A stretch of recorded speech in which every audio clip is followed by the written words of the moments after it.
Hello les gars et bienvenue dans cette vidéo numéro 10 consacrée ici à l'apprentissage des langages de programmation web CSS3 et HTML5. Alors dans cette vidéo numéro 10, nous allons ici parler des formulaires. Alors les formulaires nous servent à recueillir ici des informations du visiteur de notre site web et à les envoyer ici sur un serveur de notre choix, le serveur que nous avons ici hébergé notre site avec. Alors, et ce serveur va permettre ici de faire quoi? De traiter ici les différentes données qui ont été envoyées à travers le formulaire.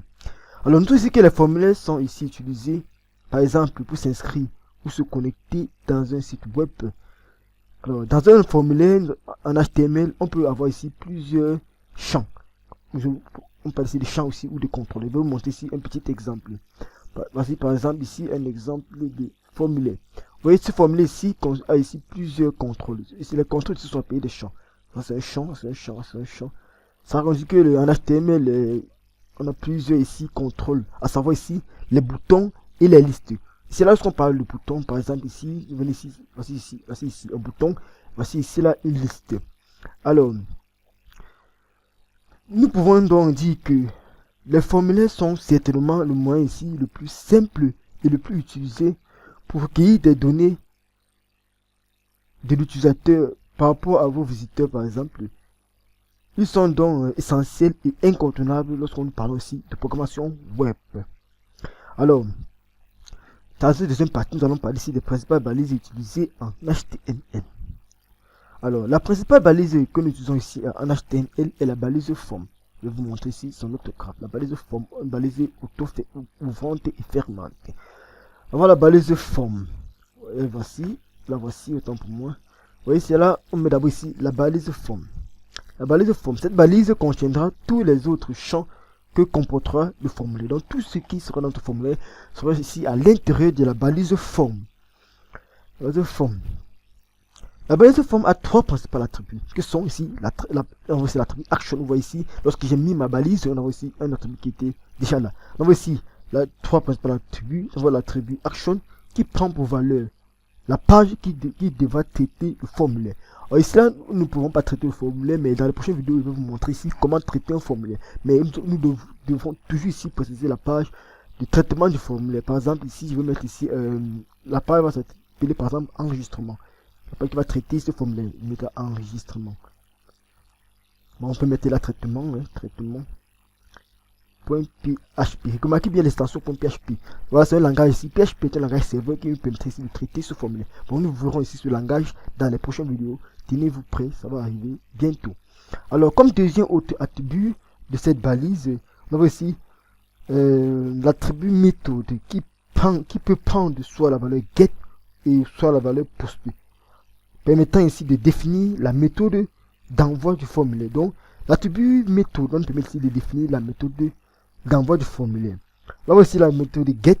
Les données vont ici transiter dans l'URL. C'est-à-dire quoi? Lorsque nous envoyons ici nos données, grâce ici à la méthode get, on met la méthode comme valeur, ça peut prendre ici là, soit get ou post, comme vous voyez bien.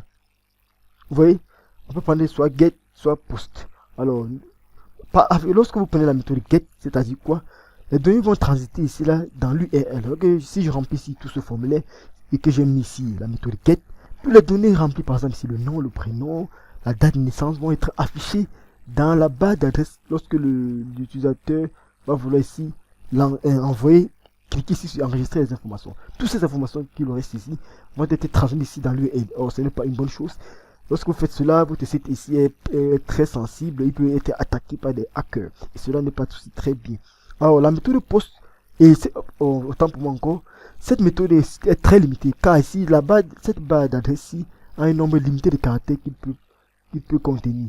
Alors si vous mettez plusieurs caractères, si vous prenez cette méthode get, il est très sûr que votre site peut planter une fois parce que le nombre de caractères qu'il a envoyé ne peut pas entrer dans la barre d'adresse. Alors je vais construire donc ici utiliser toujours la méthode post. Mais c'est la méthode post. Moi, il est préféré de toujours écrire cela en majuscule. Voici la méthode post. Alors, comme troisième autre attribut Nous allons ici parler de l'attribut ici untype. Untype permet ici de spécifier le type de données que l'on envoie lorsqu'on soumet ici le formulaire. Il prend le plus souvent la valeur multipath slash data. Donc, cet attribut va permettre de nous faire quoi? Par exemple, si votre formulaire va ici prendre peut-être une image ou des fichiers PDF ou bien des CV, quel que soit le fichier, il faudra donc préciser cet attribut. Sinon, votre formulaire ne pourra pas être traité autant pour moi. Donc, vous serez obligé de mettre ici l'attribut untype. Si votre formulaire devra traiter ici des fichiers, quel que soit le type, untype, on va mettre cela multipath. Voilà sa principale valeur autant pour moi. Multipath slash form-data. Ok. Voilà notre balise form F1 prête à recevoir tous ces éléments. Donc, prêt à recevoir tous ces éléments. Donc, nous allons parler ici des éléments qui constituent un formulaire. Alors, un formulaire ici est constitué de plusieurs champs. Alors, avant de parler ici des champs, je vais vous parler d'un truc très simple. Alors, lorsque vous allez faire un formulaire, par exemple, il y a le nom. Ici, l'utilisateur devra remplir le nom, comme dans cet exemple-ci. Vous voyez ici, là, on a ici là nom, et on a ici prénom. Ceci ici est un champ, et ceci est un label. Donc, lorsque vous voulez mettre un label à un champ, vous devez utiliser ici la balise label. Par exemple, je vais mettre ici là label pour dire que ça c'est un label. Label. C'est une balise ouvrante et fermante. Il prend ici pour principal attribut fort. Alors, à quoi on nous sert ici l'attribut fort? Lorsque vous avez ici un champ label avec pour attribut fort, si vous mettez par exemple ici là nom, comme la balise dans l'attribut fort, vous mettez nom. Alors, dans le champ en question, vous donnez un attribut ID égal au même nom que vous avez mis dans fort. Ces deux champs seront liés de telle sorte que lorsque l'on cliquera rien que sur le label, on sera rédigé directement dans le champ. Or ici, vous voyez ici, je n'ai pas lié cela. Or si bien ici, dans un autre site que j'ai fait, vous voyez, dès qu'il veut cliquer là, il serait rédigé et aller directement à l'intérieur. Vous voyez, dès qu'il a cliqué sur le label, voici le label prénom. Dès qu'il clique sur le label prénom, je suis dans le champ directement parce que j'ai ici lié avec fort et dans le champ j'ai mis ID. Alors, nous avons ici comme élément de notre formulaire, nous avons ici les champs, comme j'ai pourtant dit, les champs de test.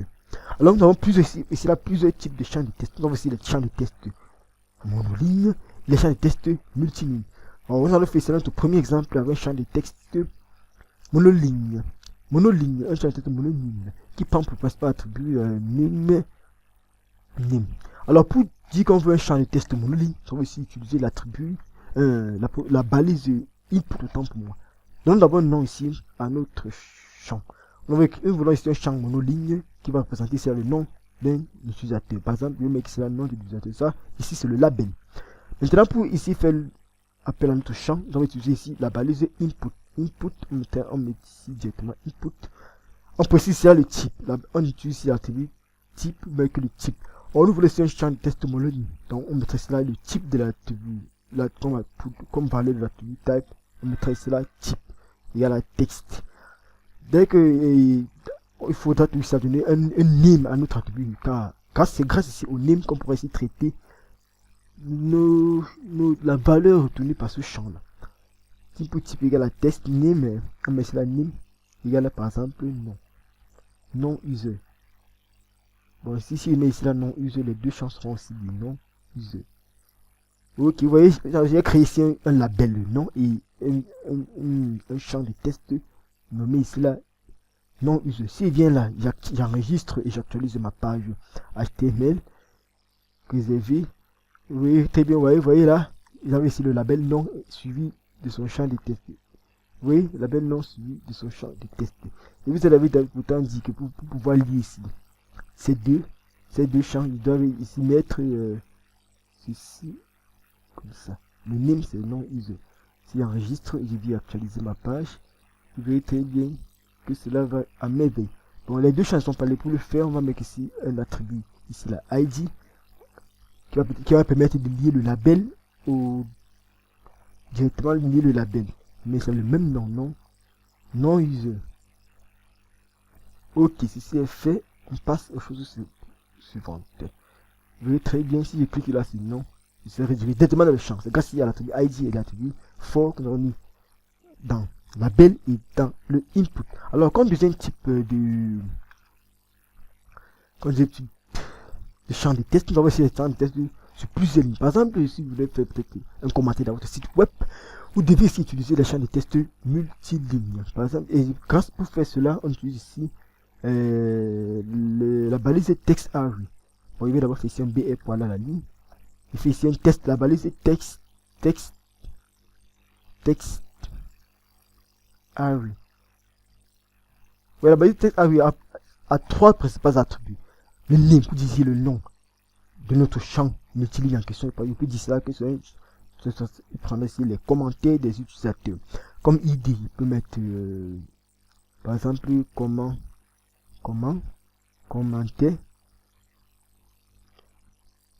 Bon, parce que ici je n'ai pas mis le label, il peut mettre cela le label, et cela commenter. Commenter, le ID commenter. Code ici représente cela le nombre de colonnes que va prendre notre champ multiligne. Et rare le nombre de lignes. Ici nous avons mis 30 colonnes et 10 lignes. Ici nous enregistrons, nous venons ici là dans notre page et nous actualisons. Vous voyez très bien un nouveau champ de test sur plusieurs lignes. Vous voyez très bien. On va c'est un champ de test sur plusieurs lignes. Donc vous pouvez mettre ici là plusieurs choses et cela marche très bien. Ok. Comme deuxième type d'autres champs, on va passer les champs de fichiers. Ce type de champ, les champs de fichiers, ce type de champ va permettre ici là de demander au visiteur d'envoyer des fichiers par l'intermédiaire du formulaire. On peut avoir ici comme type de fichier les images, une pièce jointe et d'autres fichiers, que ce soit images, pièces jointes, fichiers Word, fichiers Excel. Tous ceux-ci sont des fichiers qu'on pourra envoyer grâce ici à notre formulaire. Alors pour faire cela, nous allons toujours ici utiliser la balise input pour demander à l'utilisateur de nous envoyer un fichier. Nous allons utiliser toujours ici la balise input. Bon, ici là je n'ai pas d'abord mis commentaire, c'est ça que vous n'avez pas vu comment c'est un fichier là-bas. Ok. Donc pour aller, il faut appliquer ceci. Nous allons encore aller à la ligne. Nous allons à la ligne encore. On fait un BA pour un retour à la ligne. Ok. Là, nous étions où? Nous étions ici sur les champs de type fichier. On veut ici insérer un fichier qui permet à l'utilisateur de charger son image de profil. Par exemple, on utilise toujours la balise input. Par exemple, on doit toujours donner un label. On dit label for, disons c'est photo, profil, photo. Ok, on nomme le label votre photo de profil.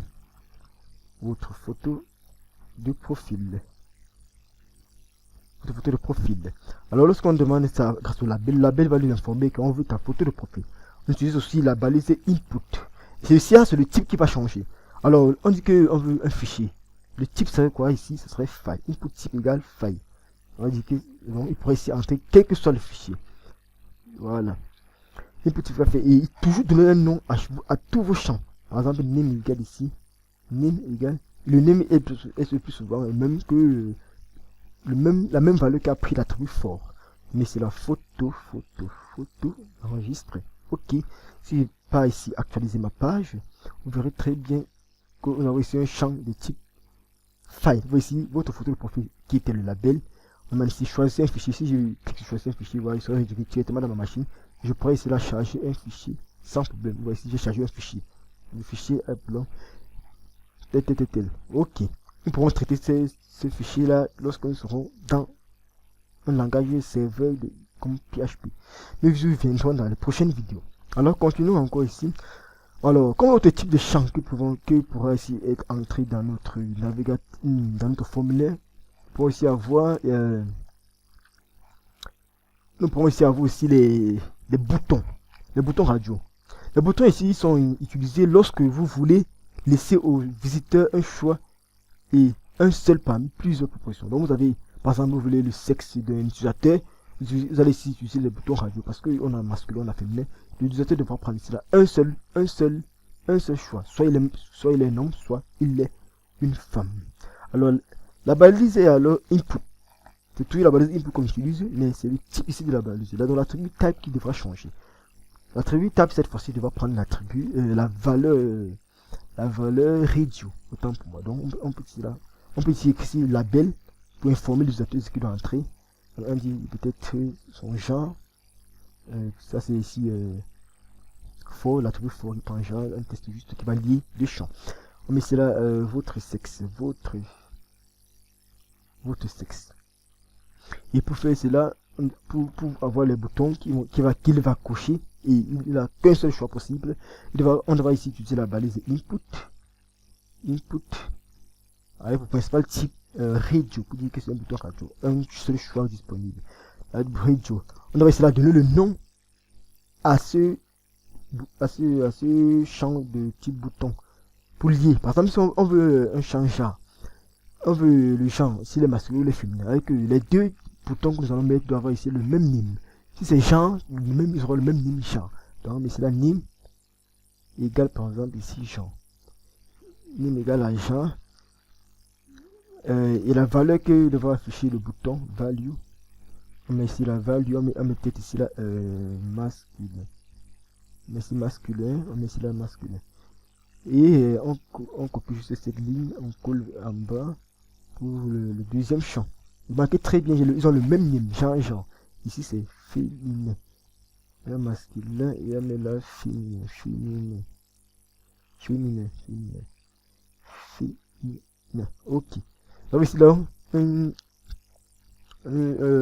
fait ici une case à cocher, mais un bouton radio autant pour moi. Si j'enregistre, je viens actualiser ma page, vous voyez très bien deux boutons qui vont s'afficher. Voilà votre sexe. L'utilisateur ici ne devra choisir qu'un seul. Soit il est masculin, soit il est féminin. Bon, il y a quelque chose qui ne va pas. Value égale masculin, féminin. Qu'est-ce qui ne va pas ici? Value. Un petit problème. Input type égale value. Bon, je ne sais pas pourquoi le test ne s'affiche pas, mais bon. Tenez-vous tranquille, c'est ça la syntaxe. Donc chez vous, ça pourra donner, mais simplement, il n'est pas votre sexe, soit il est masculin, soit il est féminin. Bon, votre sexe, bon, pour que cela puisse bien marcher, votre sexe, vous pouvez mettre ici là un label pour dire masculin, vous mettez masculin, pour que ce soit masculin, par exemple, label. Par exemple, ici là,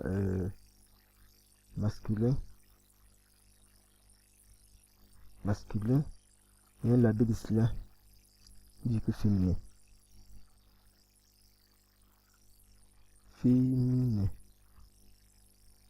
Ok. Oui, donc, le bouton, soit il est masculin, soit il est féminin. Vous voyez, il ne pourra pas cocher les deux cases à la fois. C'est ça, ce qu'on appelle ici les boutons radio. Alors, notez très bien que les champs de type input peuvent être couchés. Les boutons radio, on peut ici sélectionner un bouton radio par défaut, grâce ici à l'attribut check it. Si je mets ici l'attribut check it comme ceci, je mets check it, l'attribut check it avec pour seule valeur check it. Oui, c'est que le champ masculin ici sera couché par défaut. Voici, si je mets ici check it, le champ masculin sera couché par défaut. De même si je mets cela ici, ça sera couché par défaut. Mais je ne pourrai pas mettre ici check it, ici la check it, il y aura une grave erreur.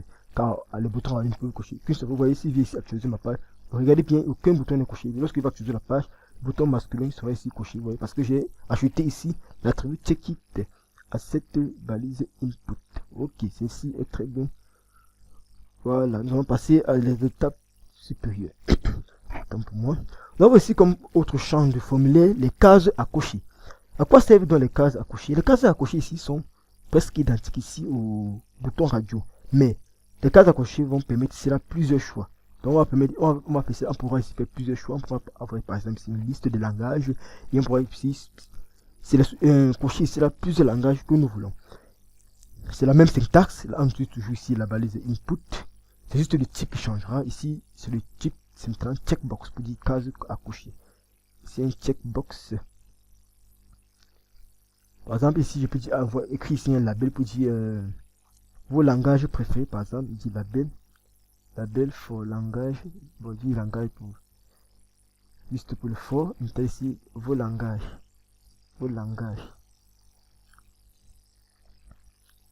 de programmation. Ok, vos langages de programmation. Je fais cela input type égal à checkbox. Tant pour moi. Input type égal à checkbox. Ici, je précise ici toujours le name. Name c'est quoi? On ne parle ici de langage. On veut avoir les langages de programmation. On peut donner cela comme name langage. Ici value. Par exemple ici je mets ici HTML. Si j'actualise ma page, vous voyez, un bouton, une case ici à cocher. Vous voyez, il y avait ici là une case à cocher pour essayer de cocher. Alors il faut augmenter les éléments de cette case.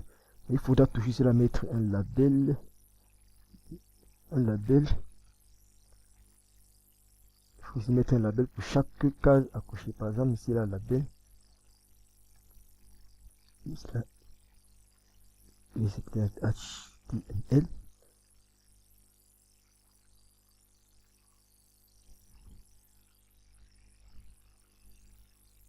Par exemple ici, il met ici là CSS. Si vous voyez, donc voici là deux cases à cocher et les cases pourront être cochées les deux moments. Vos langages de programmation, il peut choisir c'est la HTML et comme il peut choisir c'est la CSS. Vous voyez, les deux cases sont cochables. Ici là, une seule case était possible à cocher. Alors nous passons aussi à l'étape suivante, les boutons. Nous allons parler ici maintenant des boutons. Il existe deux balises différentes pour représenter ici là les boutons. Précédemment, nous avons vu ici la balise input. La balise input permet aussi de représenter des boutons simples. Quand il parle de boutons ici là, venez par exemple prendre ce cas-ci par exemple. Ceci est un bouton. Ici, nous avons aussi affaire aussi à des boutons. Ceci sont des boutons. Tout ceci, ça c'est un bouton, ça c'est un bouton. Alors, à quoi servent donc ceci? La balise input comme bouton et aussi on a aussi la balise input que nous avons déjà vu et aussi la balise button qui permet aussi de faire ici là des boutons. À quoi servent donc les boutons? Nous allons voir ça tout au long de cette vidéo dans la suite. On a aussi la balise button qui permet de faire des boutons et la balise input pour des boutons aussi. La différence des deux balises c'est quoi? La balise bouton, ici, vous voyez très bien qu'elle est une balise double. Elle sera donc facile ici à manipuler lorsqu'on aborderons ici là le CSS. Or, la balise input n'est pas ici là très facile à manipuler. Donc là, nous allons plus utiliser button pour les traitements. Alors, on distingue ici là 4 types de boutons. Là aussi, par exemple, les boutons simples, les boutons d'envoi, le bouton image et le bouton effacer. Je vais vous montrer ces 4 types de boutons, autant pour moi. Voici par exemple un formulaire. Ça c'est ici, envoyer ici. Lorsqu'on a rempli tout ce formulaire, lorsqu'on clique sur envoyer, ça c'est un bouton d'envoi. Ici on clique ici sur recommencer, ça c'est un bouton effacer. Recommencer permet ici d'effacer toutes les valeurs que nous avons mis. Par exemple, il met quelque chose à ce champ, Si j'efface cela, recommencer, vous voyez très bien tous les éléments que j'ai mis sont effacés. C'est quasi bouton effacer. Nous avons aussi le bouton image, bouton effacer, bouton d'envoi et les boutons simples. Commençons ici là par les boutons simples. Et les boutons ici simples sont utilisés lorsque vous voulez faire un appel des scripts JavaScript. Bouton d'envoi. Par exemple, vous venez ici sur ce bouton. Ça c'est un bouton d'envoi. C'est un bouton d'envoi, mais on peut utiliser ce bouton ici comme un bouton simple. Car ici là, à ce bouton ci est lié une notion JavaScript. Par exemple, regardez par exemple ici. J'ai mis un nom d'un seul caractère. Lorsqu'il appuie sur ce bouton, paf. Vous voyez là, il remplit ce champ. Donc, on a ici un script JavaScript qui s'est exécuté sur ce bouton là. Donc, ce bouton là est lié à un script JavaScript. On peut considérer dans ce bouton comme un bouton simple. Alors, on a aussi le bouton d'envoi. Ce type de bouton, c'est ici à envoyer les données du formulaire au serveur pour permettre sa validation. Alors, disez-vous bien, par exemple, nous sommes ici. Ceci est déjà ici comme un formulaire, notre formulaire que nous avons fait. Nous voulons ici envoyer ce formulaire au serveur. Comment nous devons faire? Nous ne savons pas encore. Je vous laisse le temps de réfléchir, nous allons voir. Je vous donne la solution. Alors, pour envoyer ce petit formulaire que nous avons fait, nous allons aussi utiliser les boutons ici d'envoi. Si vous boutons dit, ce sont des boutons qui servent ici à envoyer les données du formulaire au serveur pour permettre ici sa validation. Nous utilisons ici soit la balise input avec pour principal attribut type égal à submit, ou soit la balise button avec pour principal type submit toujours. Alors, très de bavardage, pratiquons. Donc, pour faire un bouton d'envoi par exemple, vous avez la balise button ou nous pouvons toujours mettre la balise input et mettre ici là comme type submit, ou button, on met cela type égal ici type, autant pour moi, anglais, type égal par exemple submit pour dire la soumission du formulaire. Nous mettons ici là le nom du formulaire. On peut mettre là envoyer. Vous voyez là, si j'enregistre et j'actualise ma page, vous voyez très bien un bouton envoyer. Vous voyez là, si clique là sur envoyer, la page sera envoyée au serveur. Vous voyez, votre fichier n'est pas trop introuvable parce que vous remarquez très bien ici là. Nous avons, lorsqu'on avait écrit la valise form, on avons ici action égale à traitement.php pour dire que ça c'est la page qui traitera le formulaire. Or, nous avons envoyé le formulaire et cela, il n'a pas trouvé la page traitement.php, raison pour laquelle nous avons ici le message, ce message d'erreur là. Votre fichier est introuvable. Ok, si j'enlève ceci, vous verrez très bien un changement. Regardez très bien ce qui se passe. Je soumets mon formulaire, vous voyez, la page change pas, puisque j'ai enlevé la page qui devait traiter le formulaire. Bon, c'est parce qu'on voulait faire maintenant. Passons au prochain bouton. Alors, comme autre bouton, ici, nous avons le bouton ici, la image. Alors, si vous voulez ici avoir un bouton qui est plus décoré, en quelque sorte, vous devez ici utiliser un bouton image. Donc, vous pouvez mettre une image sur votre bouton. Par exemple, ici, vous voyez notre bouton ici a écrit le test envoyé. Vous pouvez mettre un bouton sur lequel est dessinée une image. Ce que vous avez à faire, c'est changer juste ici là, le type ici là à image et préciser, par exemple ici, je vais copier cette page, cette ligne, CTRL C, CTRL V, le type ici là, on met ici là image et on devra ajouter un autre attribut SSC pour dire la source de l'image qu'on veut mettre. Ici nous n'avons pas ici d'image. Bon, nous avons une image et là nous allons mettre cette image ici SSC, on met la source d'image. Cette image se trouve ici à la racine. On met juste le nom de l'image prof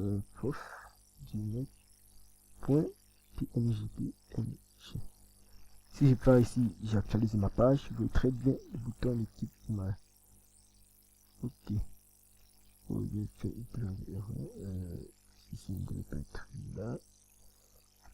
Ok. J'enregistre pour finir dans si j'actualise et je viens ici, qu'est-ce qui se passe?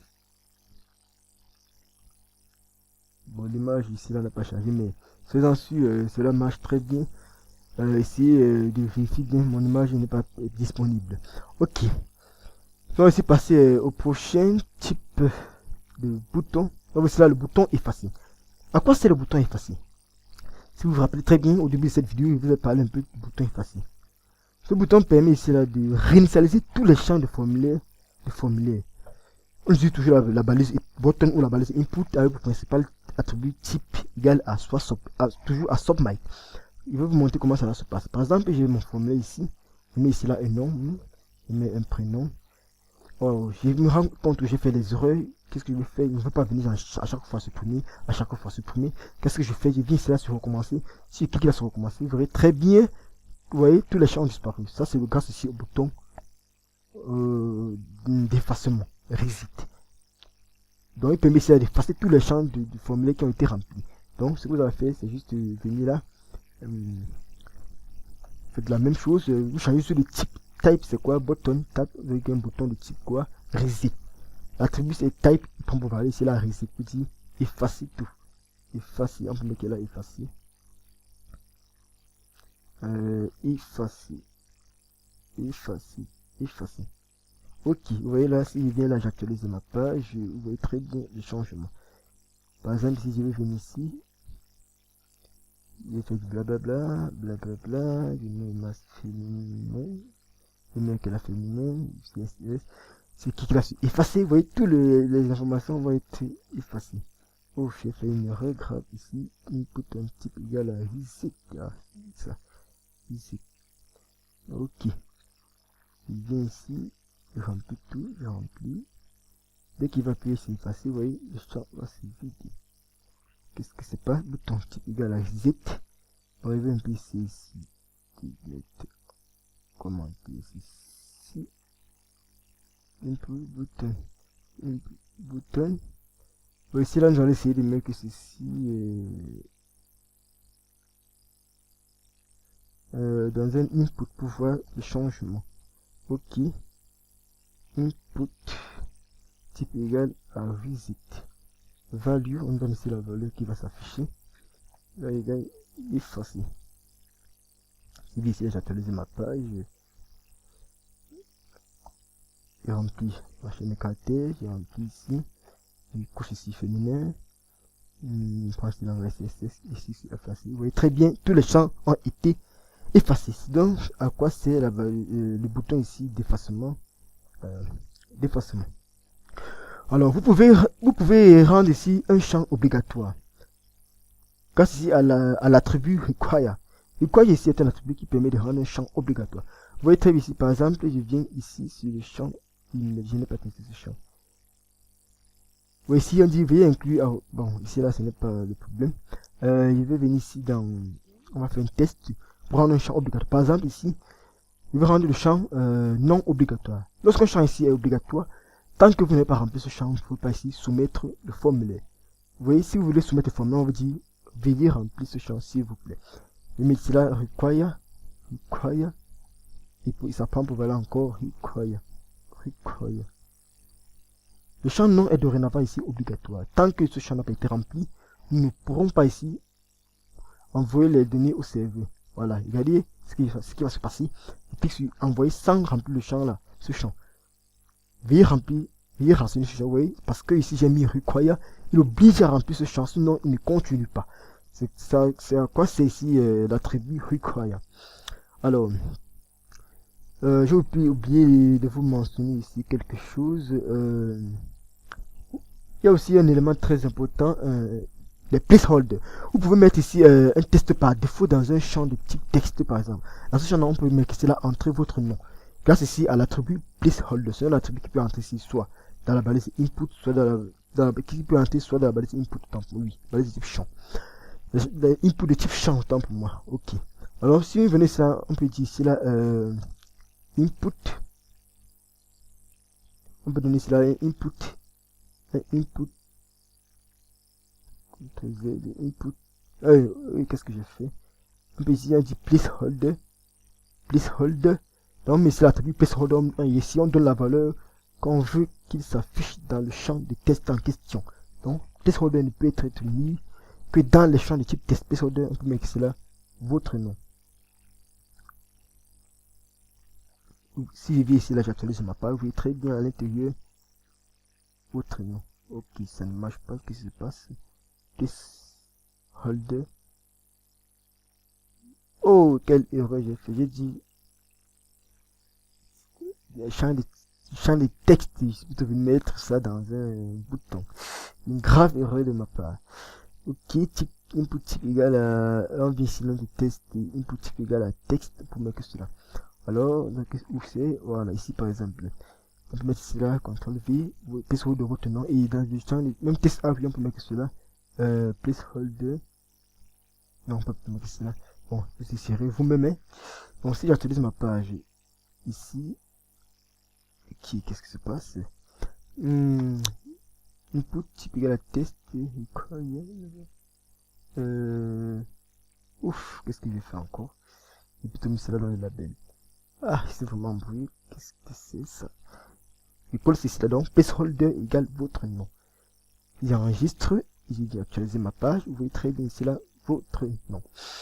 Ok, vous voyez là, on a utilisé la propriété, la tribu, c'est la placeholder, vous mettez un test par défaut dans un champ. Un test, pas un test qui sera affiché, mais un test en surbrillance quoi. Parce que quand vous mettez votre test, ça disparaît. Si vous voulez mettre un test par défaut, vous allez mettre ici la value égale, vous mettez la valeur que vous voulez mettre. Alors, dès à présent, parlons ici des listes pour terminer. Alors, les listes permettent ici de laisser un choix aux visiteurs au même titre que les boutons radio ou les cases à cocher. Alors, on distingue ici la liste simple et les listes déroulantes. Une liste ici est introduite ici par la balise select. Ça dit quoi? Je vous explique d'abord ce que c'est vraiment une liste. Vous voyez par exemple, ou là, ici, dans ce site web conçu. Alors, lorsque ça essaie d'entrer sur le diplôme d'apparition à une formation, le clic là, vous avez ici là plusieurs formations, par exemple, baccalauréat, licence 1, licence 2, licence 3, master, diplôme 1. Alors ça c'est ici une liste déroulant. Voilà, dès qu'il clique dessus, vous avez aussi une liste qui se déroule. Et même chose ici là, il y a des formations, même chose, même plus que vous voulez faire peut-être le pays d'un utilisateur, vous pouvez le pays, vous faites ça sous forme de liste déroulante. Vous voyez donc à quoi c'est les listes déroulantes. Alors la liste déroulante ici, pour introduire une liste déroulante, on utilise ici là la balise select. Alors venons faire notre pratique. On va d'abord ici à la ligne. Nous allons ici faire une petite liste déroulante. On utilise ici la balise select. Alors la balise select ici là, on a ici deux attributs, la batterie name pour donner le nom de notre liste en question. Qui c'est mieux d'aller quelle part à la ligne. Alors je dis ici là que la liste est introduite par la balise select qui prend les différents choix de la liste grâce ici à la balise option. Donc, lorsque vous faites ici balise select, à l'intérieur de la balise select, vous avez les différents choix de la liste grâce ici à la balise option. Alors vous voyez, vous avez ici les options qui sont mises dans la balise option qui vous principal l'attribut la value value, la valeur de l'option. Vous comprenez très bien ce que je veux dire. Alors option donc on renseigne la valeur à renseigner au serveur grâce à son attribut value. Donc la value va ici là avoir la valeur qui sera transmise sur serveur. Par exemple ici, je vais mettre name ici là égale pays. Donc nous allons gérer ici là le pays de l'utilisateur. Pays id égale pays. Les idées vont ici être très utilisées lorsqu'on parlera ici là du JavaScript. Grâce au JavaScript, vous allez sélectionner avec ID ou bien dans le CSS. Value ici par exemple, je vais mettre ici la Cameroun. Value Cameroun. Et la valeur qui va être transmise c'est Cameroun. Cela signifie quoi? Lorsque l'utilisateur, parce que voici là ce qui sera affiché chez l'utilisateur, lorsqu'il cliquera sur Cameroun, alors c'est cette valeur ci qui sera transmise au serveur comme valeur qui est sélectionnée par l'utilisateur. Donc on peut ici avoir plusieurs options. L'option, on met juste contrôle ici, voilà, colle, ouf, complète, colle, puis ici là avoir plusieurs pays, contrôle C, on va mettre une liste de 3 pays pour ne pas faire long. On va mettre ici là Cameroun, Belgique, France par exemple, France. Comme valeur, il met toujours France, la valeur qui va être transmise au serveur. Comme troisième et pays, je peux mettre ici USA, et je mets là USA, United States, USA. Voilà, donc voici une liste de 3 pays. Alors vous pouvez sélectionner un élément par défaut grâce ici à l'attribut selected. Par exemple, si je veux que le Cameroun soit la valeur par défaut, je vais devoir mettre ici dans la option la valeur selected. Selected qui prend l'attribut selected qui va prendre pour seul l'attribut selected. Même chose encore selected. Vous voyez, c'est très fun, hein, la programmation web. Ok, si j'enregistre et je vais ici actualiser ma page, vous voyez très bien le changement apporté. Alors, s'il vient là, vous voyez notre Cameroun, lorsqu'on déroule la liste, on a aussi 3 éléments. Bon, il est toujours bien de mettre ici là un label. Puis ici, par exemple, on met label, for equal pays. Mais là ici, votre pays. On va mettre la pays de résidence. Si j'actualise ma page, vous voyez très bien que cela, à la pays de résidence, on va choisir cela, notre pays de résidence grâce ici à la liste déroulante. Voilà, ok. Passons donc ici à la dernière partie de notre vidéo. Alors, si on ajoute à cette liste l'attribut ici là, multiple égale à multiple, on pourra maintenant sélectionner ici là plusieurs éléments. Par exemple, regardez présentement, pays de résidence, on peut sélectionner qu'un seul élément. Vous voyez, un seul élément. Or, si vous voulez faire une liste, par exemple, de langages, s'il veut choisir ces langages de programmation, vous pouvez faire ici une liste déroulante qui devra ici, qu'on pourra ici sélectionner plusieurs langages. Alors, pour faire cela, c'est très simple. Nous allons ici créer encore une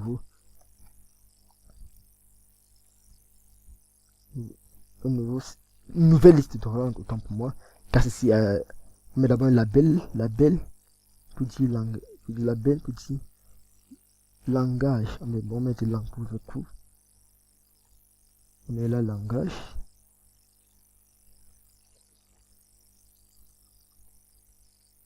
Langage de programmation. Ok. On a une langage de programmation. Là, on peut faire un select pour dire qu'on veut faire une liste de langage de programmation. Alors, les gars, ici, sur ce texte, il y a beaucoup de raccourcis. Lorsque j'écris, par exemple, ici, la balise de select, j'écris juste son nom, j'appuie ici, là, sur tabulation. Vous voyez, la balise est complétée automatiquement. Le name, il met langue. L'ID, il met langue. Vous allez t'expliquer à quoi servait le ID sur les formulaires. Par exemple, ici, j'ai mis for langue. J'ai mis ici, là, select ID langue. Alors, dès que je cliquerai sur la langue de programmation, directement, ce champ sera ici sélectionné. Alors, il vous dit ici que dans le select, il y a aussi les options. Plusieurs options. Il y a plus qui c'est ma option, il y a plus de tabulation. Et la value, par exemple, ici, là, CSS, par exemple, je mets ici CSS.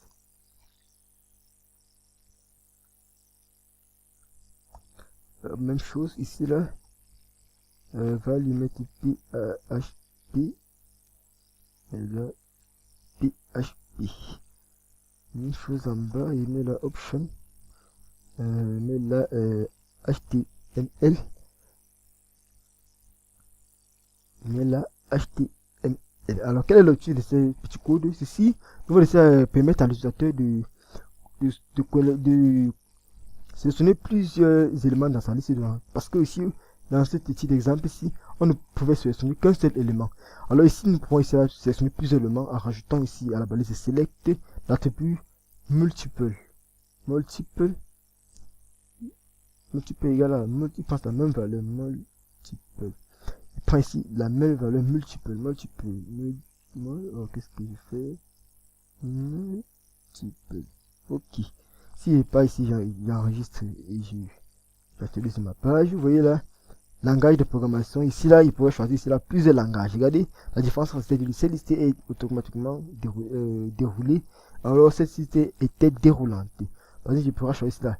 Dès qu'il couche sa main, vous voyez là, il peut choisir plusieurs, plusieurs.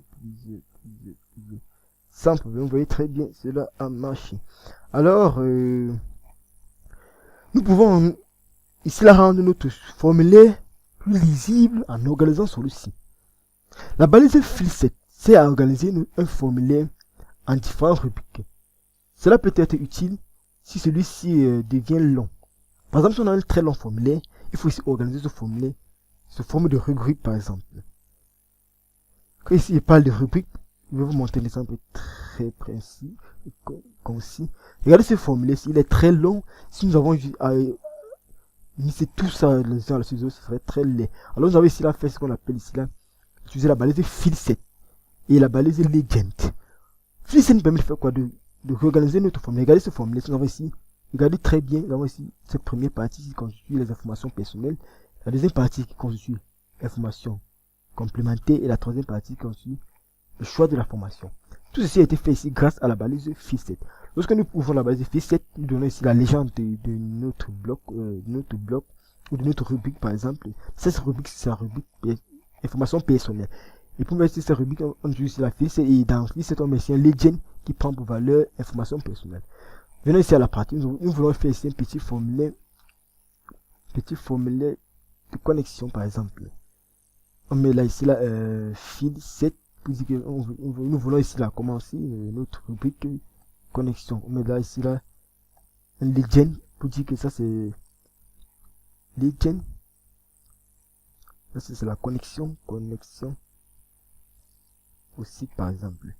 C'est un formulaire comme ceci donc. Et à l'intérieur, nous pouvons par exemple mettre donc pourquoi pas mettre tout ici encore. Donc ici. Ok, s'il vient là, je colle. Filset. CTRL V, CTRL S. Vous voyez là, vous voyez très bien, on aura ici deux champs. Bon, ici, le reste du code que je fais, je vais le copier ici.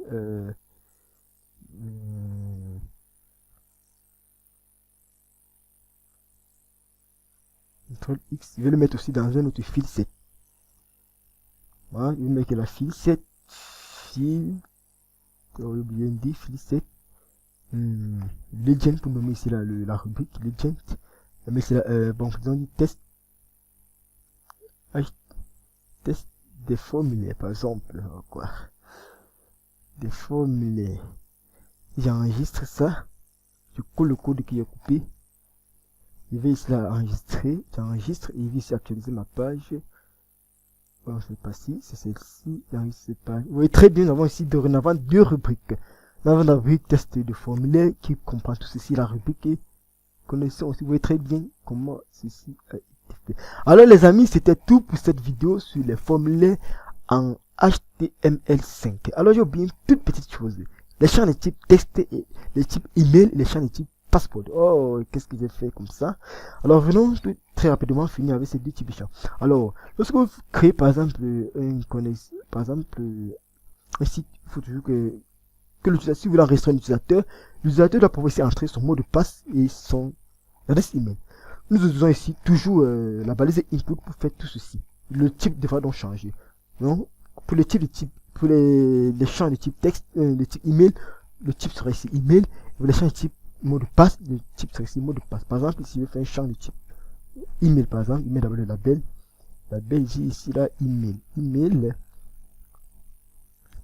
Ici, votre email. Ce que je vais faire, on fait mieux de faire ici. J'ai dit ici que c'était un formulaire de connexion, pourquoi pas le remplir. On va la ligne deux fois. Voilà. Input. Fait input de type ici là email pour dire que ça c'est un champ de type email. Donc l'utilisateur devra remplir l'email. Si ce n'est pas l'email, HTML devra avoir une erreur dans votre navigateur. Ça c'est une nouveauté de HTML5, le input de type email. Dans la version précédente, on ne pouvait pas faire ça. Il fallait toujours tester cela avec des scripts. Input type égal à email. Alors on peut faire un autre champ, label. Pour les mots de passe par exemple, on met cela password. On dit mot de passe. Mais le mot de passe que je fais, bon, je fais maintenant un input type égal à password pour dire que ça c'est champ mot de passe que je vais faire. Vous voyez très bien, cela marche très bien. Input type égal à password. Bon, il faut toujours donner des noms. Bon, c'est manque de temps pour que parce que c'est pour ça que je ne mets pas tout ça. Il faut toujours donner des noms. Mot de passe. Il faut toujours donner des noms à vos éléments. Toujours et toujours. Ne jamais oublier. On va utiliser ceci lorsqu'on sera ici en PHP ou en JavaScript name. Ici, bon, ici là, le name n'a pas sa place. CTRL X. Le name est plus utilisé dans les balises de type texte. Input, les inputs de temps pour moi. Voilà. Dès que vous mettez une input, toujours mettez le type, le name.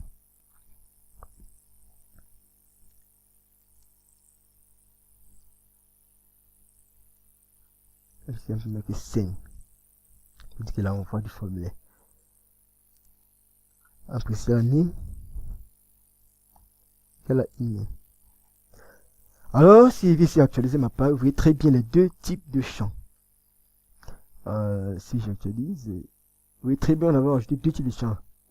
Email, si email là. Et si ça, ce n'est pas une adresse email, il y aura donc un message d'erreur. Bon, ici là, d'abord, il peut mettre ça. Vous voyez, veuillez inclure arrobas. Ça, c'est un champ de type email. Il faudrait donc inclure ici le arrobas pour que notre navigateur reconnaisse cela. Mot de passe, ça c'est champ de mot de passe. Vous voyez, les têtes sont masquées. Vous voyez très bien, ça c'est un champ de type mot de passe. Alors, c'était tout pour cette vidéo, les amis. Retrouvons-nous dans une prochaine vidéo. N'hésitez surtout pas à vous abonner à ma chaîne, inviter d'autres amis à venir s'abonner à ma chaîne. Regardez ces très belles vidéos de programmation HTML5. Je vous donne rendez-vous ici à la prochaine vidéo. Et si cette vidéo vous a plu, n'hésitez pas à commenter, à liker et inviter d'autres de vos amis. C'était tout et retrouvons-nous à la prochaine. Hasta la vista. Bye bye.